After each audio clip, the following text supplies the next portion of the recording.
স্বরাষ্ট্রমন্ত্রীকে দেখতে পাই তিনি সংবিধান বিশেষজ্ঞ, তিনি প্রত্যেকটা মন্ত্রণালয়ের যে কোনো সমস্যার উত্তর তার কাছে আছে। প্রধানমন্ত্রীর হয়েও তিনি বক্তব্য দেন সংসদে, অথচ তার নিজের মন্ত্রণালয় স্বরাষ্ট্র মন্ত্রণালয় সেখানে কিন্তু তিনি ব্যর্থতার পরিচয় দিয়েছেন, যেটা খুবই দুঃখের বিষয় আমরা মনে করি। আরও একটু ব্রিদিং স্পেস দরকার, কারণ বিপ্লব পরবর্তী সময়ে এক ধরনের পরিবর্তন ঘটছে এবং এখন আমি দেখি যে বাহিনীর নাম পরিবর্তন, বাহিনীর মনোবল ফিরে আসছে কিনা সেইটার পরিমাপ আসলে এখনও চলছে। যদিও কাগজে কলমে সরকারের তরফ থেকে বলা হচ্ছে যে এক ধরনের সাফল্য তারা পেয়েছেন, কিন্তু এই নিরাপত্তা বোধ নিয়ে আসলে আপনি কি বলবেন? বিশেষ করে জামাত নেতৃত্বাধীন জোটের এক ধরনের ছায়া সরকারের ধারণাও আমরা পেয়েছি। বিকল্প কোনো উপায় আপনাদের চোখে পড়ে কিনা যেটা দিয়ে আসলে আইনশৃঙ্খলা পরিস্থিতি নিয়ন্ত্রণ করা যেত? জি, ধন্যবাদ সকলকেই। প্রথম কথা হচ্ছে ব্রিদিং স্পেসের আমরা মনে করি না যে আসলে খুব একটা সুযোগ আছে, কারণ বিপ্লব পরবর্তী সময়ে অন্তর্বর্তীকালীন সরকারের যে আমলটা ছিল সেখানে কিন্তু আমরা অস্থিরতা দেখেছি একদম শুরুর দিকে। সেটা আন্ডারস্ট্যান্ডেবল, যেহেতু একটা একটা স্বৈরাচারী সরকারের পতন হয়েছে, পুলিশের উপর থেকে মানুষের আস্থা চলে গিয়েছিল, সেই কারণে সেটা আন্ডারস্ট্যান্ডেবল ছিল। কিন্তু তারপর কিন্তু অন্তর্বর্তীকালীন সরকার ধীরে ধীরে পরিস্থিতির উন্নতি ঘটিয়েছে, একটা মোটামুটি একটা স্থিতিশীলতা বজায় রাখতে পেরেছিল। শুধু আমি যদি তুলনাই করি, প্রথম আলোর বরাত দিয়ে বলছি যে প্রথম আলো একটা প্রতিবেদন ছাপিয়েছে যেখানে এই সরকারের 6 মাস এবং অন্তর্বর্তীকালীন সরকারের শেষ 6 মাসের একটা তুলনা তারা দেখিয়েছে আইন শৃঙ্খলা পরিস্থিতির উপর।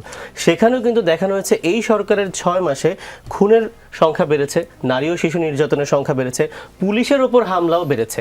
অথচ সেটা অন্তর্বর্তীকালীন সরকারের সময় হলেও একটা কথা ছিল, কারণ তখন মানুষের পুলিশের উপর আস্থা ছিল না। তো নির্বাচিত সরকার আসার পরে যেখানে পুলিশের উপর মানুষের আস্থা ফিরে আসার কথা, এই কারণে এবং ফিরে এসেছে অনেকটা, তারপরেও কিন্তু সন্ত্রাসীদের দ্বারা পুলিশের উপর হামলা বেড়েছে। এটা কিন্তু খুবই অ্যালার্মিং একটা বিষয়, কারণ আমরা স্বরাষ্ট্রমন্ত্রীকে দেখতে পাই তিনি সংবিধান বিশেষজ্ঞ, তিনি প্রত্যেকটা মন্ত্রণালয়ের যে কোনো সমস্যার উত্তর তার কাছে আছে। প্রধানমন্ত্রীর হয়েও তিনি বক্তব্য দেন সংসদে, অথচ তার নিজের মন্ত্রণালয় স্বরাষ্ট্র মন্ত্রণালয় সেখানে কিন্তু তিনি ব্যর্থতার পরিচয় দিয়েছেন, যেটা খুবই দুঃখের বিষয় আমরা মনে করি। এমনকি দেশে কিন্তু মাদকের ভয়াবহ প্রসার বেড়েছে এবং সয়লাভ হয়ে গেছে যদি আমরা বলতে চাই। কারণ আমরা যখন বিভিন্ন এলাকায় যাই, গ্রামে গঞ্জে যাই, রাজনৈতিক কর্মসূচির কারণে প্রত্যেকটা জায়গায় আমরা দেখি যে মাদকের এই কনসার্নটা প্রত্যেকটা জায়গাতেই আছে।